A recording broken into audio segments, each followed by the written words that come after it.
Okay, so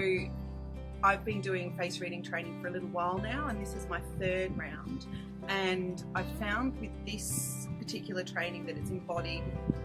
in me a lot more, and the depth of understanding has become greater. And so that's going to benefit me working with my clients in homelessness and addiction services, but also as I move on into the future, doing my counselling and psychotherapy, I believe that for me it will be the greatest benefits to my clients, because I'll be able to see in them parts that they may not have yet to understand about themselves. So there's a difference between